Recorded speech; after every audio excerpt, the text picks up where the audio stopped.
A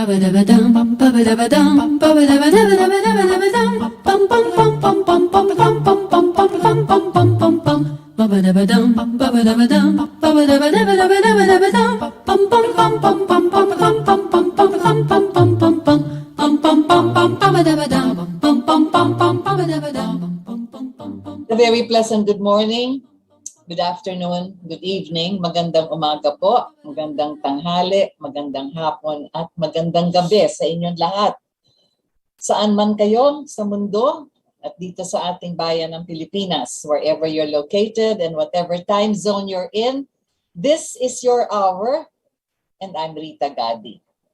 Before we start our program, meron lang talagang nag-special request. Sa dinami-dami po ng mga messages na natatanggap natin, ang dami-dami nilang request kung pwedeng banggitin ko ito o talakayin ko yung mga iba't ibang mga bagay pa na nais nilang mapaliwanag. At lahat yan ay sinusulat ko. Darating ang panahon na lahat yan ay tatalakayin natin. Pero sa hapong ito ay nais ko munang magbate. I very seldom do this, but there are very special persons in the entire planet who really deserve a greeting. And I'd like to say a very happy birthday, belated as it may be, kay Mr. Edgar Palacio. Happy birthday po. Medyo nahuli ang ating greeting. Galing din po ito sa mga kay Krista Palacio, kay Irene Juan at kay Ivy Juan. So sila po ay nag-request nitong belated happy birthday. Maraming salamat din po sa inyong pagsubaybay sa ating palatuntunan na Rita Gadi Hour. Kagaya ng ating pamagat sa mga nakaraang mga episodes ng Rita Gadi Hour, we usually place some kind of a title so that we can have a guide when we do the indexing of all of these episodes, and it is easy to do the research likewise sapagkat yung mga nagtatanong na kung ito ba ay natalakay mo na, kaya naglalagay tayo ng title para madaling mahanap kung sakaling babalikan natin yung mga lumang storya natin. So for this episode, we have just concluded the first State of the Nation address of our new President, Ferdinand Romualdez Marcos Jr., and that was yesterday. Those of you who watched this live, and perhaps some of you who watched it much later, because this has been recorded, then you would agree with me as far as the title of our program is concerned, that this is Marcos Jr. First SONA with depth and eloquence. Yan ang talagang masasabi natin. Malalim at kung sa Latin pa nga, eloquencia. In other words, it is a discourse marked by some persuasiveness, a great amount of persuasiveness, and it suggests a very strong feeling and of course a very deep sincerity. Yan po ang mahalaga dun sa kanyang talumpati. That is why we can very aptly describe it as with depth and eloquence. It is recited with a very pleasing manner of communicating his thoughts. There you could see how fluent he was, both in Filipino and in English. And of course, how moving and how vivid his descriptions were, and the details that he expressed in so far as his State of the Nation address is concerned. And so with great pride, really, we listened to this, because then we finally had, in front of us, listening and hearing all of the things that he has mentioned, not just the state of the nation as it is, but already what we can foresee in the future, 6 years hence. So parang yung macro ng kanyang economic plan and kanyang government plan for the next future 6 years, andun na. And the seeds are already there, the foundation, the basis, the platform from which we can already determine what will happen tomorrow, at the end of the year, the next year, and until the end of this 6-year term of President Ferdinand Marcos Jr. It is something that comes to us 36 years since 1986, when the last of the President Marcos was what we heard at that time, the father of our president today. And it's 56 years since 1966 that we had the Marcos in the office of the presidency. And so that is perhaps what we could call the tenderness of time, if you could say that time was tender insofar as this is concerned. But I'd like to use that poetic word to tell us that despite the many years that have passed since 1986, we have today another Ferdinand Marcos, the junior of the Ferdinand Marcos we had 36 years ago. And listening to the State of the Nation address that he executed yesterday, you could imagine how we can now settle confidently as far as many of our aspirations are concerned, many of the questions that we may have raised in the past, many of the dreams that continue to be unfulfilled. Dreams as they may be, we have already settled to just the basics, the foundations, the fundamentals that we need in this time, in the now, especially since we have just had, or is still continuing, this virus pandemic, which continues to threaten many of our exposures as far as that virus is concerned. But nonetheless, we have here the State of the Nation that was delivered to us with such depth and such eloquence by President Ferdinand Marcos Jr. And if we have to go back to that particular State of the Nation address, then perhaps there is no need to analyze anything anymore, because everything is already there. You have precisely all that we could have bothered to question or to ask. Where are we going? What's going to happen to us? What is an economic recovery program? All of this concerns about food security, etc., which is not just localized as far as the Philippines is concerned, but something which alarms already the entire planet Earth, as a matter of fact, not only because of what's happening in Russia and Ukraine, but precisely because of that. But climate change has already affected many of the fields all over the world. There is drought, there are floods, there are droughts, there is the overheating of the plantations, etc. And so you could see that food security is a priority not only here in our country, but throughout the world. But let's look back, not really look back, but because we have to keep on talking about this on a day-to-day basis, because many of the things that President Marcos Jr. mentioned are actually applicable now as we proceed on a 24/7 day basis. But this is going on as fast as time goes, so to speak. In the first part of his address, we were bombarded with numbers. All of these figures that he was mentioning as far as GDP, etc., the growth rate, the poverty rate, the national debt, etc. He was mentioning all of this, and there is a specific reason for all of this. If we go back in time I always go back to the Greek time, where you had all of these debates among the philosophers and many of the thinkers of that time.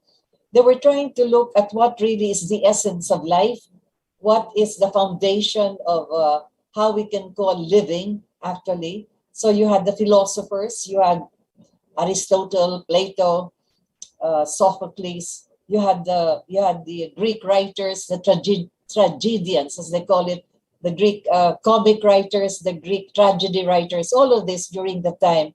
But there was one of them, not just a philosopher, but also, rather advanced as far as the numbers are concerned, and that was Pythagoras. Many times today we say it's the Pythagorean principle, the triangle, etc., the obtuse way by which we measure geometric figures and all. But it is really the quality of numbers that he emphasized, not philosophically, but mathematically. Today we have calculus, you have actuarial studies, etc. But numbers, as he said, and very categorically, not just defined, but stated that you cannot go wrong with numbers. When you say 2 or 3, you cannot be grayish about this. You cannot say it's 2.5, or that 2 could also be 3, and so forth. 2 is 2 and 3 is 3, and that's how exacting the number is. And so when we go to the SONA, the address of President Marcos Jr. yesterday, the first part of his delivery was really, I don't know how you would call this, the force and the power of numbers. He bombarded us with the numbers and the figures that actually will be determining whatever it is that we would look into as far as, well, our recovery program, our economic foundations, what is there for the future, are we sinking, are we gaining, and so forth. And so on a macro level, for instance, for a midterm period, his targets or his goals came about with a 6.5% to a 7.5%. So there you have that GDP growth for 2022. And then he said 6.5% to 8%, and that is real.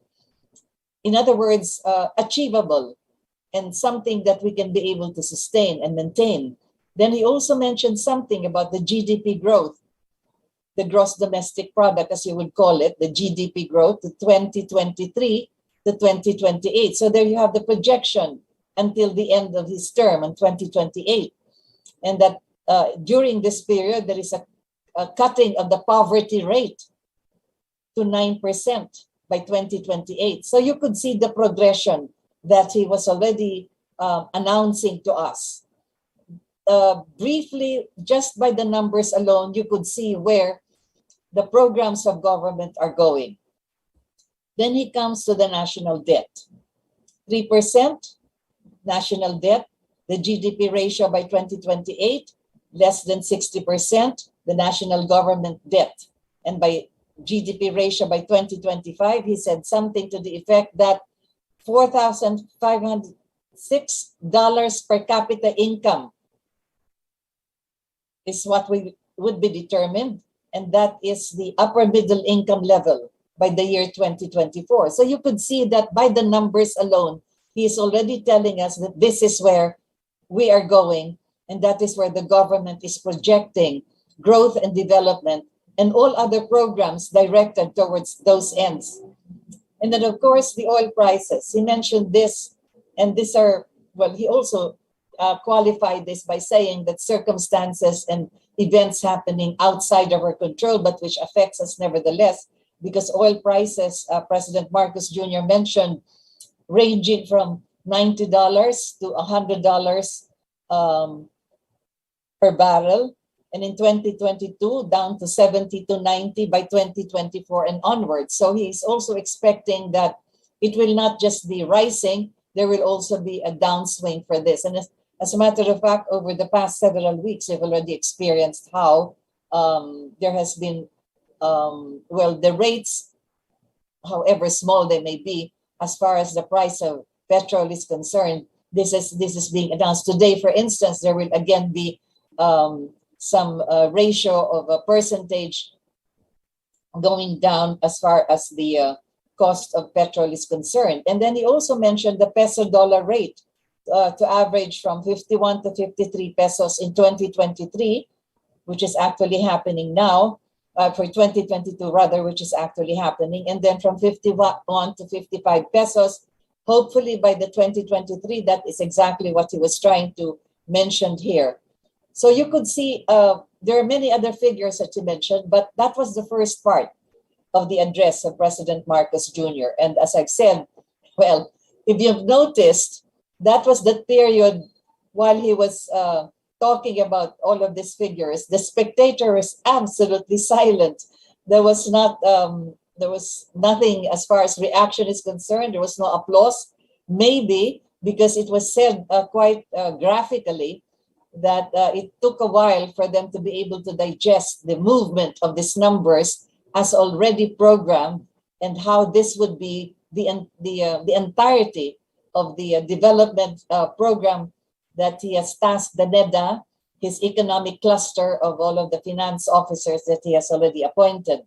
Then he mentioned individually exactly some of the concerns and a priority, of course, we've known this from the very start of his administration, because he did mention that he was taking over for now the Department of Agriculture precisely because food on the table, sufficient food on the table, which is of nutritive value, is a priority. And this could not be better underlined as he took over that department. And so you have agriculture and many of the things that he mentioned, providing loans. And how will we have this food security? Well, he enumerated a number of things. Perhaps there could be more, but just to summarize exactly where food security would be solved, then he mentioned the provision of loans to farmers so that they could have an increase in the production of their products. And then, of course, the investments that will be undertaken for the new technology in agriculture and in fishing and everything that has anything to do with food production. And of course, with farming and with fishing and so forth, including research and development. And then he mentioned the infrastructure of farm-to-market roads, which are also very vital, which is the delivery of the products that are harvested on the field directly to the market without having to pass through several, we call it checkpoints, etc. But that is where the price of the products increases according to the number of stops that it undertakes. So farm-to-market roads, so you have a direct flow of the food products to the market and to the consumer themselves. Then the Kadiwa stores were also mentioned. This was something which was already instituted during the time of President Marcos in the 1970s and 1980s, that you simply have to register that you are going to be a member of the Kadiwa stores, and they gave you a card. And parang yung mga nag-SNR ngayon, di ba? Pero ito sa Kadiwa, then you could purchase the exact price from the market itself to where the Kadiwa stores are. Wala nang patong yon, exactly as it is. So it is also, the purchasing quantity also had to be controlled para hindi naman i-abuso yung pagbibili. I mean, like you're going to buy the tons of several canned goods, etc., and all of this. But that was what the Kadiwa was. It was to be able to provide the cheapest possible prices for the basic commodities, basic food products especially, and other basic necessities, such as several other things that are manufactured, which are also needed for daily life. So that was mentioned also by President Marcos Jr., because as he said, it is very important that this will be institutionalized. I understand that in Ilocos, they already have this with Governor Manotoc, but now this will be nationalized so that every town or every city, of course, in the provinces and the regions likewise, would follow through with these Kadiwa stores. It's very sad that for the Metro Manila area, we had the food terminal where you already had the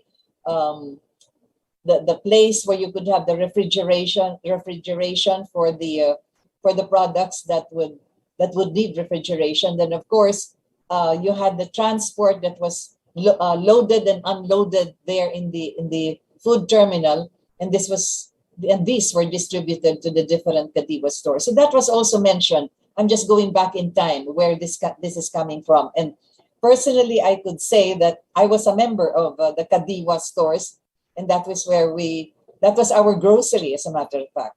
Malaking diferensya talaga ang mga binabayaran mo dun sa mga binibili sa Kadiwa stores. But other measures were also mentioned by President Marcos Jr., because then this is something which we're hearing for the first time, like this 1-year moratorium on loan amortization and interest payments for agricultural lands under the Agrarian Reform Program.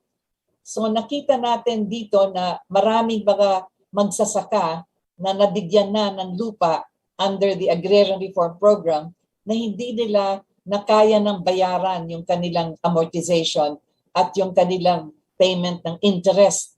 Kasi syempre pumapatong at pumapatong yan. Kung hindi mo babayaran, merong interest na yan, merong penalty pa yan at lahat. So he has announced a 1-year moratorium on this and all the interest payments, especially for those who are not, of course, not specially, but directly because the farmers were not able to comply with the payment of this amortization. So dito natin makikita na unti-unti pinapasukan niya yung mga kinakailangan gawin dito sa land reform program na ito. Many times in the past we've talked about this. And perhaps the president also was very much aware of how there could be some kind of a calibrating that has to be undertaken with the comprehensive agrarian reform program. And precisely, he appointed the grandson of Conrado Estrella himself, who was the first secretary of the agrarian reform program during the time of President Ferdinand Edralin Marcos. So you could see that there is not just a continuity in blood, but there is a continuity of thinking, perhaps how at this particular stage, with the new era that we are facing and the security for food that is already an imperative as far as our lives are concerned, you have Secretary Estrella now in charge of this, and maybe along the way they would see the impact that was done by the agrarian reform program, if it needs further amendments, or if it could already be rescinded, or if there could be some changes made so that it could be more receptive, and all of this leading to the main program and the main objective of the Department of Agriculture, which the president himself heads, and that is food security. The president also mentioned how important it is to look into tourism.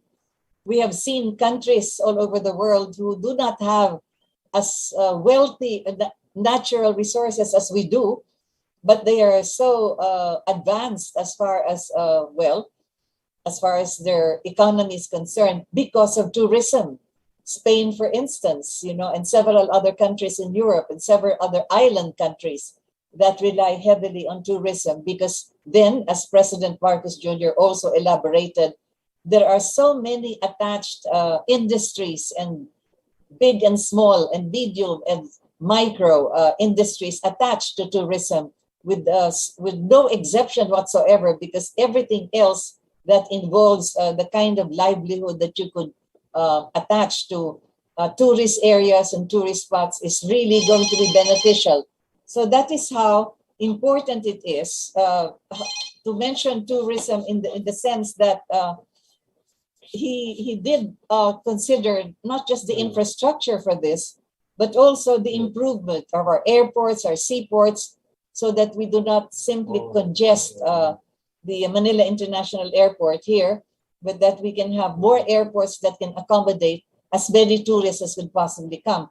We are islands. It's not just a matter of 7,000 islands as far as this is concerned, but also the fact that there are so many other places in these islands that will still have to be developed.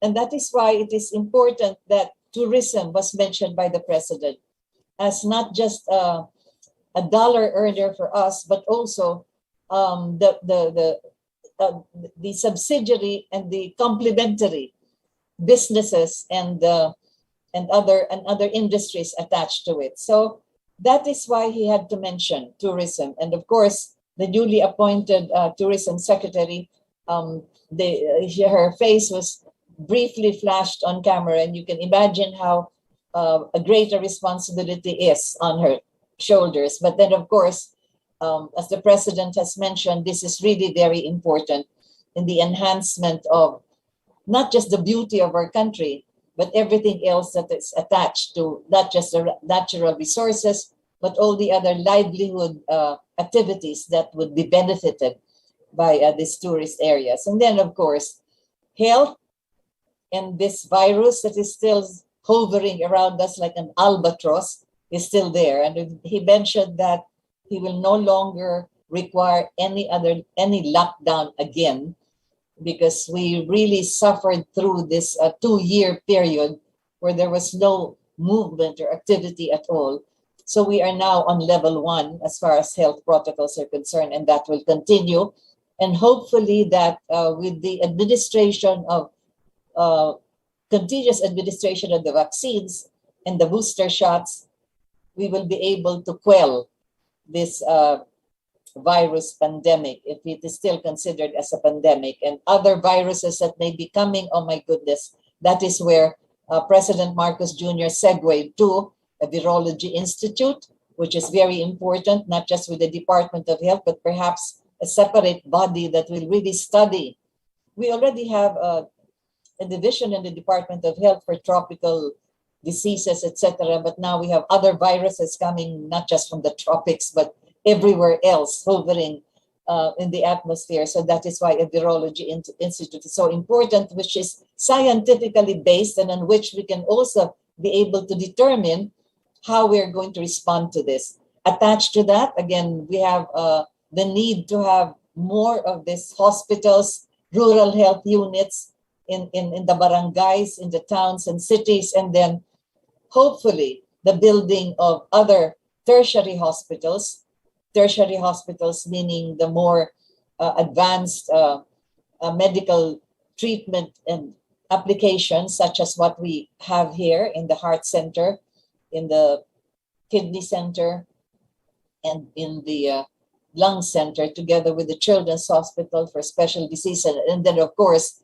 several others that will be arising, and the need to have hospitals out there in the regions perhaps, so that those afflicted with the advanced stages of certain health problems need not have to go to Manila for treatment in these tertiary hospitals, and that we can already avail of them in the regions themselves. So that is already continuing with the statement made by President Marcos Jr. regarding the health needs and the health protocols and so forth. So you could see that he segues many of his statements together with not just what is happening in tourism, but also what is going to happen as far as medical assistance also in the tourist spots are concerned, because that is also the groundwork, the ground swell of contamination, precisely because you have people coming from all walks of life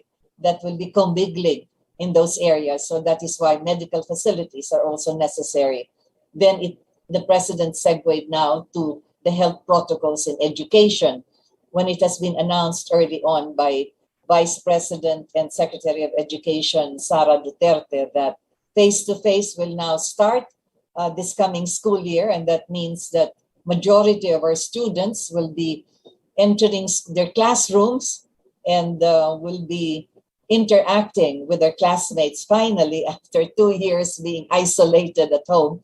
But that, I think, is already a step towards improving the quality of education is concerned, because very much is lost in simply the viral way of communicating through the Zoom, etc., and the internet, or through their mobile phones. And many of the details of learning are lost in this, because not only the time constraint, but also the attention and the interaction between the student and the teachers. And speaking of teachers, there will also be further training and upgrading of the manner of teaching in accordance with what is now prevalent throughout the world, which is digitalization and all of this modern technology is concerned, so that communication is not just limited internally, domestically, but there could be further communication with other colleges and universities throughout the world, not just for scientific knowledge, but also for many things and many discoveries. And of course, that is very vital. Again, this would segue now to the National Broadband Plan, which I think is very close to the heart of our president, because that is where he said that digitalization of our government services is so necessary, not just to expedite the processing of documents and papers and the acquisition of business permits and so forth and other necessary documents for travel and all of that, but also for transactions that are being undertaken between the citizens and government offices. And digitalization is so important. So you could see how it would segue from the schools to the government offices, and then, of course, to the limitation that will be undertaken because of this, the limits of corruption and transactional, if you would call it that, via drawers that will have to be opened if you need to expedite papers, because now everything will be there in your laptop, in your computer. You know, this non-human elements that will not demand payment or will not do anything to expedite your paper, because that's precisely what the computer is. It has to compute fast. It has to do things just in seconds, nanoseconds, as a matter of fact. So then we continue with this as the president also expanded the different other infrastructure projects that are necessary, because of course the building of all of the cell sites and all of these other areas where you have to install the broadband and so forth, plus how investments could be coming in such a manner so that private investors could now join in. He mentioned something, the private-public partnership, which was some time back, but which now I believe, according to the president's statements, will be part of our potential for expansion as far as investments are concerned. Again, creating jobs and making it easier for a number of programs and projects to be completed. And this will be some kind of a modernization also of our railway system. You see how all of this segues actually to many other programs and projects that the president has mentioned. Transport, for instance, a railway system. Then he mentioned all the connections that will be undertaken of this railway system. Whatever already is existing, he said, will be continued, and he does not intend to shut down any continuing project, but to have this completed, and would be adding more as may be necessary, connecting more provinces and more areas. And then he mentioned the railway system likewise in Mindanao. And that, I believe, is something which we in Mindanao have been waiting for ages, actually. So that was already mentioned. So you could see how in the eloquence and the depth of the SONA of President Ferdinand Marcos Jr., you could see how everything is interrelated. All of this, of course, will be dependent again on the source of energy. And this is where he mentioned the need to increase the level of our energy production, the building of new power plants, and then, of course, mixing the renewable and traditional energy sources. He mentioned also the nuclear plant and several nuclear plants. So it's not just one, but several. And of course, the new technology now where you have this nuclear plants, which could be in barges, so that they could just be parked in one island, in one province. You don't have to build it on land, and several other new technologies as far as nuclear energy is concerned. We have seen that, we've mentioned this so many times in the past, our nuclear plant in Bataan was built at the same time that the nuclear plant in South Korea was also being built by the same company, Westinghouse. Can you imagine from that time in 1970s up to today, Korea has about 35 or so nuclear plants. We still haven't had our own nuclear plant operational. And look at the progress that South Korea has achieved at this stage. So again, this was mentioned by President Marcos Jr.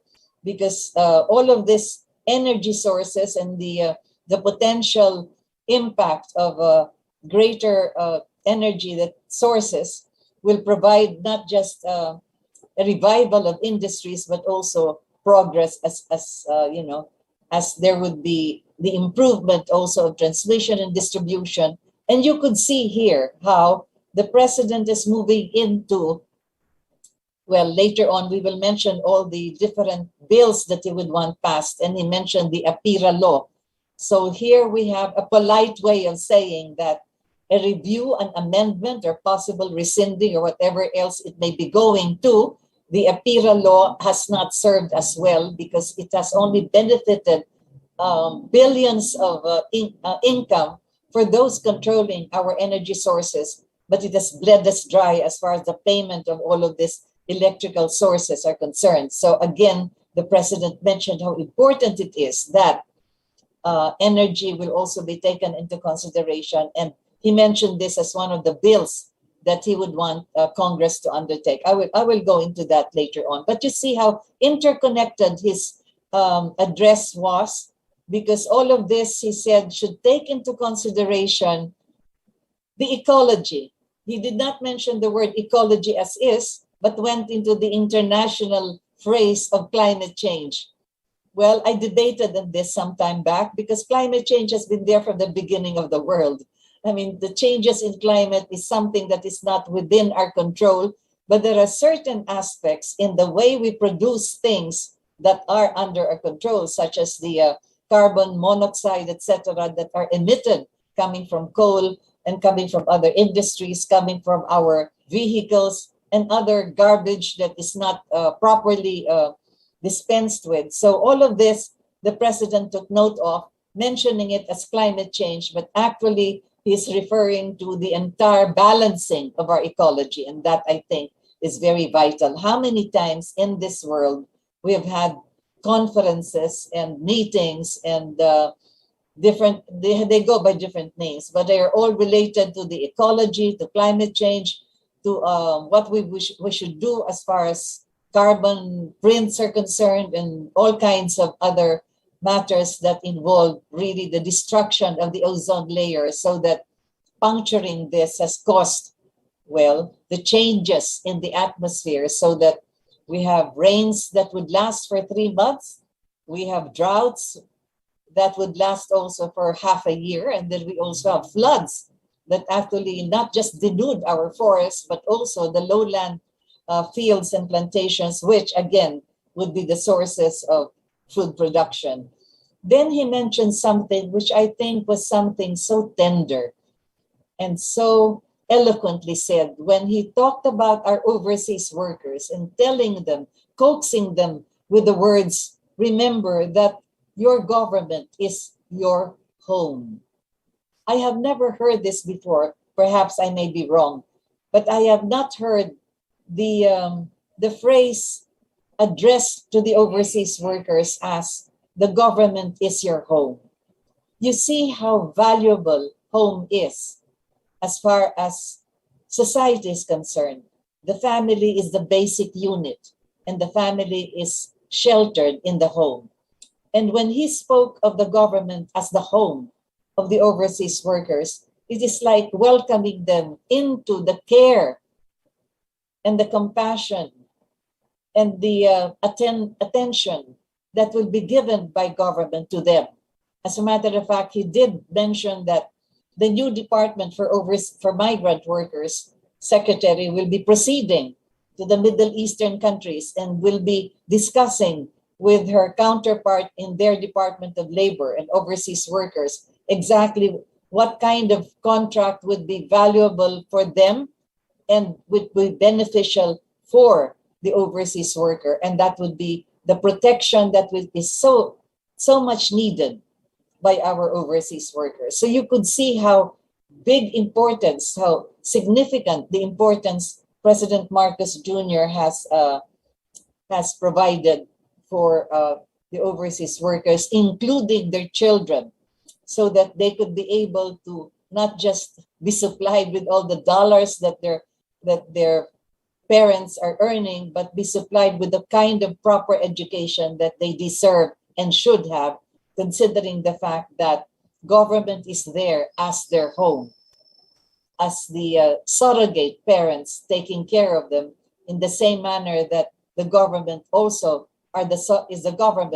is the surrogate parent that will be taking care of the overseas workers. So a great importance, and really the terminology that was utilized by President Marcos Jr. in such a manner that is so compassionate, so caring, and so, well, unexpected at this stage, because you know how it is that over the past years, we celebrate overseas workers as mga bagong bayani,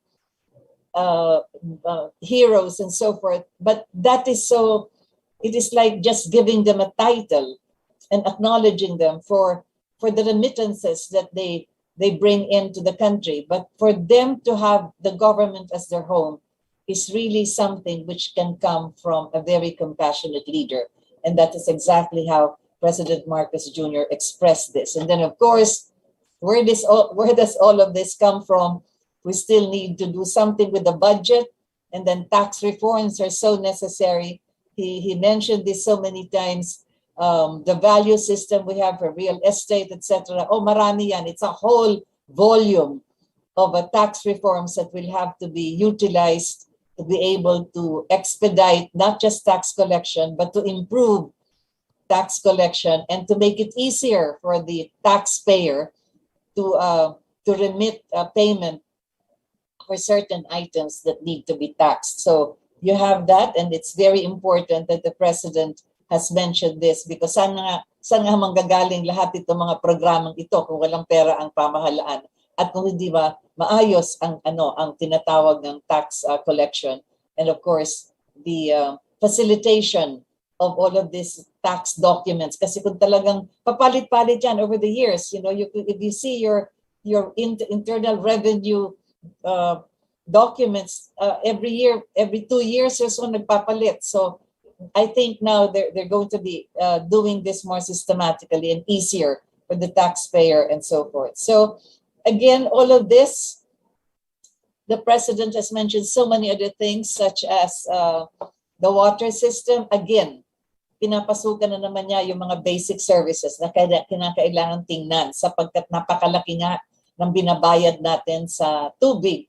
Ngunit ito ay kailangan silipin na sino ba talaga ang nakikinabang dito? Ang mga taong sa araw-araw na yan ang ginagamit in residential houses, in the industrial complexes, or those that are distributing this from a natural source, because that is a natural source. You do not manufacture water. There is a source for this. So yan, kailangan talagang tingnan. Again, as we've said, there are many other aspects that the president has mentioned, and then he gave a whole list of 19 bills that he would want Congress to look into and to work on. And through this 19 bills that he mentioned, there are many things that we can gather insofar as the projection of where our country is going. He also mentioned our foreign policy. Maganda yung kanyang sinabi that he will not allow the surrender of even a square inch of Philippine territory to any foreign power. So that, I think, he has repeatedly said this. And so we can be assured that this semantics of sovereign rights, sovereignty, territorial rights, and all of this will be part of the platform of discussion on the diplomatic level. Ang sabi nga, kung hindi magkasundo, pag-usapan. Pagka hindi naman magkasundo, pag-usapan ulit.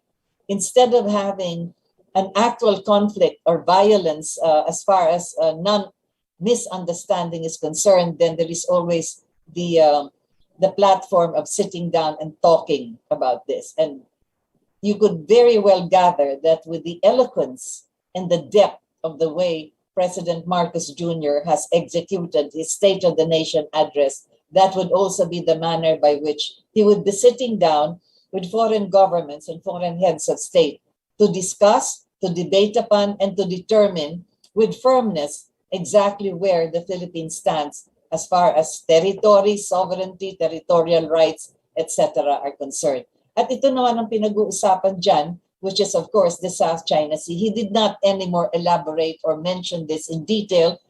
As you could see, there was an avoidance of issues where there could be the possibility of a backlash of opposition and then debates, which has been ongoing for so many years now. And that is what they keep on slapping the government with, even during the time of President Duterte. Nakita natin lahat ng mga bumabatikos tungkol dyan. Kaya that was deliberately, I understand, the way I see it, not mentioned in detail, but as I have been enumerating, marami yan ay kasama na rin sa mga sinabi nga niya. You see, like the right sizing of the government to limit not just so much extra and unnecessary expenditure for so many commissions and offices, etc.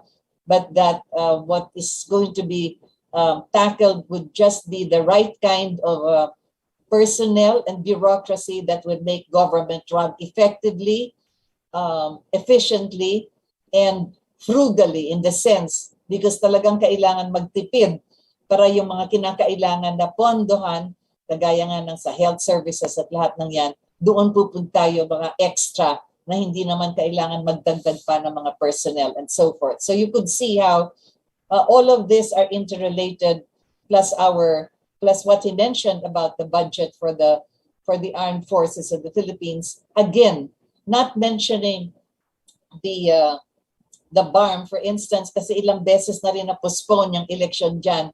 And as we've said, it is still subject to many other provisions that will have to be included in what exactly the BARM is all about.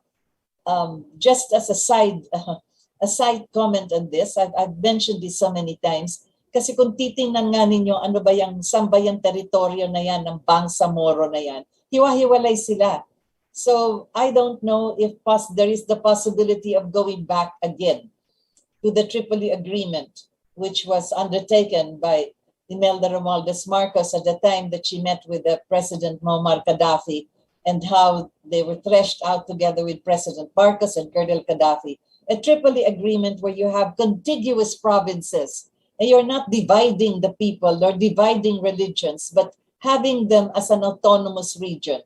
We had that way back in 1974, all the way up to 1986, two autonomous regions of 10 provinces and 5 cities. Perhaps that could be part of the basis and the foundation of a better Bangsamoro, as you would call it, as they would call it, activity or government is concerned. So that was also not mentioned.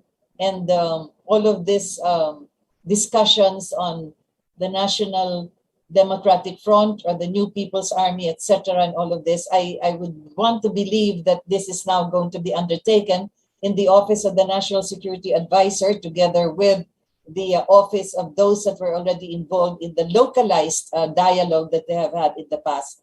And I think there was good reason why this was not mentioned, so that it would not again ignite a lot of this critical, unnecessary criticism and so forth. So maybe eventually we will have details on this. But for the State of the Nation address, the President has decided to just go in depth with the most basic concerns, so that we can move forward from here on until the next 6 years. Again, we look forward also that somewhere in Congress there would be the amendment, if not the amendment, then the change in our Constitution and the writing of a new fundamental law, at least within the 6 years of this administration. So there you have it. I've tried to compress it as best as I can. As I've said, this is not analyzing at all, because we can no longer further analyze the eloquence and the depth of the State of the Nation address that was delivered yesterday. I do not think there is anything more that we can ask or we can question, because it is all there. All we have to do is look at the numbers, the exacting and graphic way by which they were projected, and look at the situation we're at today. And from there, you could already draw the roadmap ourselves on a day-to-day, on a year-to-year basis. He did it all in 1 hour and 14 minutes. And that is where we have to stand and salute him for such a manner of communication, which is not just pleasant to hear, poetic even as he ended his address, but which is fluent, moving, vivid enough for us to really, to awaken all our senses, to practically smell it, taste it, hear it, not just hear it or listen to it or look at him, and feel the sincerity of every statement, every sentence that he has mentioned. There was this element of discourse which was marked by really the force of depth that the numbers articulated for us. And of course, the persuasiveness of the manner by which he delivered his address, suggesting very strongly the feelings that he had and the deep sincerity that his words projected. And as he closed his State of the Nation address, exactly as he described it, from his heart, from his soul, from his mind, the state of our nation is sound. So there we stand and salute him, and perhaps that snappy salute and also an applause, which, as I've said, came in the other half of his speech, when they already began to understand his words away from the coldness of the numbers that he was enumerating in the first portion of his address. Before I close, it is time at this particular moment, perhaps after we have listened to the first of its kind State of the Nation address, I must say so. This is the 19th Congress, and for every Congress we hear past presidents giving us all the platitudes and all the repetition and all the shaming and all the blaming and all the glorious manner by which they exalt their achievements. This is the first of its kind, being the first SONA of President Ferdinand Marcos Jr. And so I would like to go back to Pablo Neruda, my favorite Latin American poet from Chile. He had a whole volume of Spanish poems, but there is one that strikes out at this particular stage when we speak of Marcos Jr.'s first SONA, which is of depth and eloquence. And this is the poem entitled The Education of the Chieftain, the education of the chief. Kung sino yung leader, kung sino yung presidente nila, kung sino yung chief. Maybe this refers to a tribal chief, but it still refers to whoever will be the head of the tribe. And this is the poem of Pablo Neruda, The Education of the Chieftain. His first years were all silence, his adolescence authority, his youth an aimed wind. He trained himself like a long lance. He habituated his feet in cascades. He schooled his head among thorns. He expected the essays of the guanaco. He lived in the burrows of the mole. He ambushed the prey of eagles. He scratched the secrets from crags. He allayed the petals of fire. He suckled cold springtime. He burned in infernal gorges. He was a hunter among cruel birds. His mantle was stained with victories. He perused the night's aggressions. He bore the sulfur landslides. He made himself velocity, sudden light. He took on the sluggishness of autumn. He worked in the invisible haunts. He slept under the sheets of snowdrifts. He equaled the conduct of arrows. He drank wild blood on the roads. He wrestled treasures from the waves. He made himself menace like a somber god. He ate from each fire of his people. He earned the alphabet of the lightning. He scented the scattered ash. He wrapped his heart in black skins. He deciphered the spiral thread of snakes. He made himself out of taciturn fibers. He oiled himself like the soul of the olive. He became glass of transparent hardness. He studied to be a hurricane wind.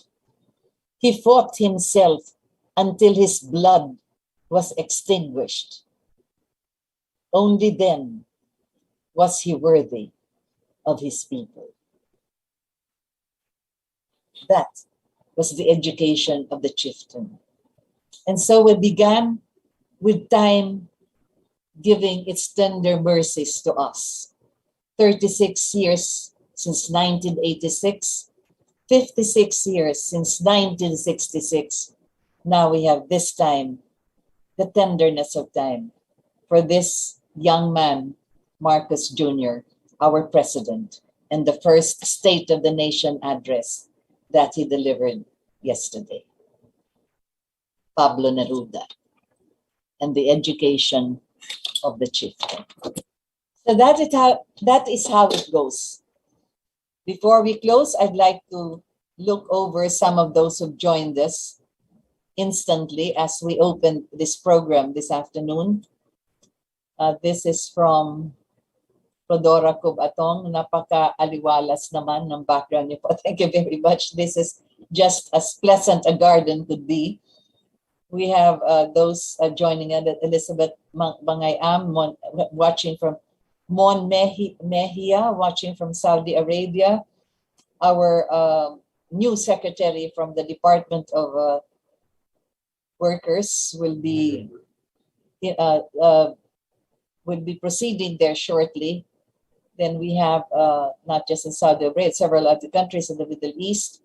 We have John Jaggers watching from the United Kingdom. Oh my goodness, you're also suffering some heat wave there. Do be careful. Reynaldo Pascua Pajarito, yes, good afternoon. Maria Cristina Warde Andrade. Blessed and wonderful day po. And several others are joining us all over the world. Oh my goodness. Thank you very much for having joined us. And as we've said, we will continue with other episodes, not just on what is happening today, but we go back and forth in time so that we are reminded of what it was some time back, not too long ago, and how we can be expecting a new era with this new president, Ferdinand Marcos Jr., forthcoming from this day onwards after his State of the Nation address until 6 years hence. So thank you very much for having joined me this afternoon. We say a prayer again during this period of pandemic and during this period of crisis throughout the world. We pray for the resolution of the conflict in Ukraine and Russia. We pray to our Lord for the guidance that we need, for the wisdom for our leaders, and also for the compassion that we have to share with one another.